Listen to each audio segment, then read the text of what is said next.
It's happening. Adults across the country can buy cannabis. People have a lot of questions, so I invited some friends over to talk about it.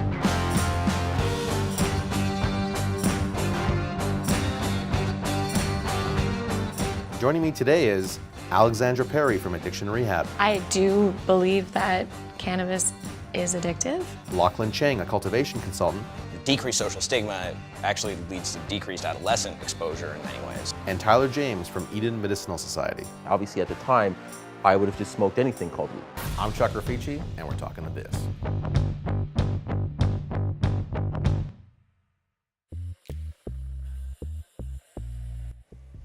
Some say cannabis is not addictive. What do we think about that? I think, are you talking uniquely addictive as sort of a drug compound, or are you talking the behavior? I mean, I think if we separate behavior elements, because I mean, we obviously know behaviors can become addictive just as human beings, whether it's gambling, any activity can become compulsive in the right circumstances. But I think if you're talking about the addictive nature of the compounds itself contained within cannabis, I don't think there's a huge amount of evidence for any long-term physiological addiction. You agree?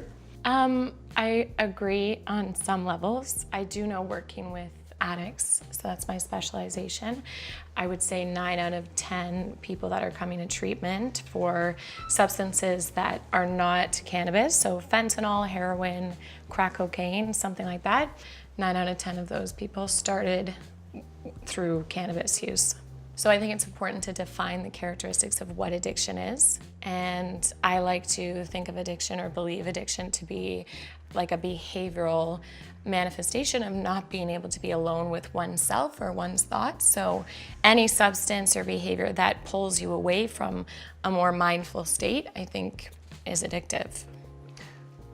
I would kind of have to say I'm a mixture of both of what you're saying, because I do know, at least from our opiate substitution program that we're offering, that a lot of the individuals that have the addiction issues, for them, they can be alone, be with their thoughts, but then still have, the addiction issues, because they're kind of, to some degree, either going through the withdrawals of, not having those opiates in the system, or because they are, looking to kind of like have that same kind of dopamine, response within like their body.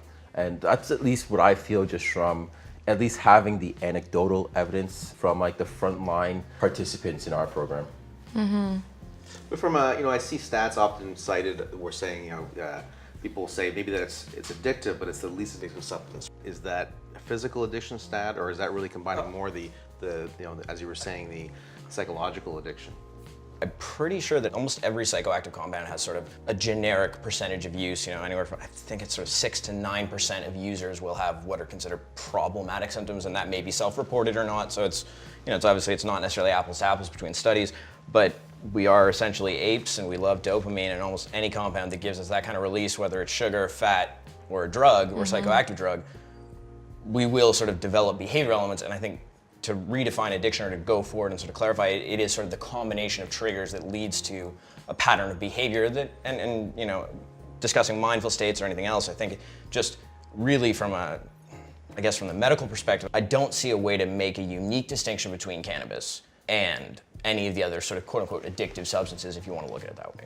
And so really what you're saying is that, from an addiction standpoint, the increased addiction, with legalization of cannabis, should people be concerned with legalization that we're going to see a higher rate of addiction generally in the population?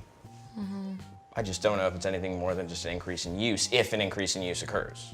Yeah, I'd probably have to agree as well. From like the introduction of like cannabis now, it's like a new thing. It's been around for decades. It's only that it's legalized now. So I really don't see there being much of an influx of individuals seeking assistance from additional like social programs that are offered for addiction issues. But I think only time will tell effectively on that front, maybe. I think I disagree on that, just because, so in our field, we define addiction through the 3 C's, that's what we call them. So it's a control over your life, it's a compulsive behavior, and it's a behavior that happens despite consequences. So if you're, smoking weed or, whatever, and it's resulting in missing school or isolation or anything like that, that is, again, a characteristic of addiction. And also, I think the more accessible it is, especially for young adolescents, it's not really pushing them to develop healthy coping strategies for things like mental health issues. So I wouldn't say so much that there's going to be necessarily like an increase of addiction, but maybe an increase of mental health issues. Do you think that even if the legalization actually leads to a decrease in youth access, because that's actually been the evidence from the Netherlands and everything like that, is that decreased social stigma actually leads to decreased adolescent exposure in many ways. So if we regulate, wouldn't anything that sort of decreased youth exposure then be a positive in any of the addiction fronts? I mean, what I hear you saying is really, if using it as, you know, in youth is an issue, you know, if we have less access by youth, will we see a lower level of addiction to cannabis in Canada with legalization? From what you see, does that make sense to you? I mean, it makes sense. I just haven't seen it.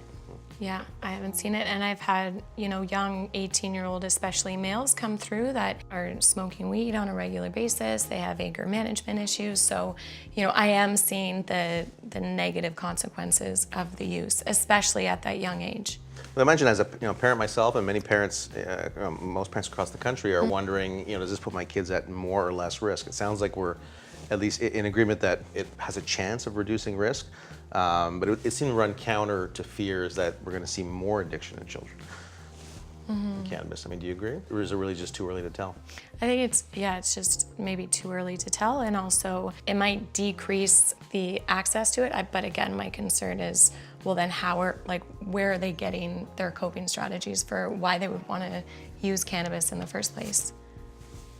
Does that make sense? Yeah. I still think overall, though, it probably would decrease, only because I feel with the introduction of legalization now, the education piece around, how youth will understand how to consume cannabis I think would be totally different. This whole say no approach, obviously doesn't work, because I smoked my first joint when I was 16, right? But I just think that if I had then the education that will be available to the youth and to the general populace at the time, my consumption of cannabis definitely would have been changed. It would have been altered in a way that I perceive that my consumption would have been more moderated, and as well I would have looked potentially for certain characteristics within the products that I had. Obviously at the time I would have just smoked anything called weed.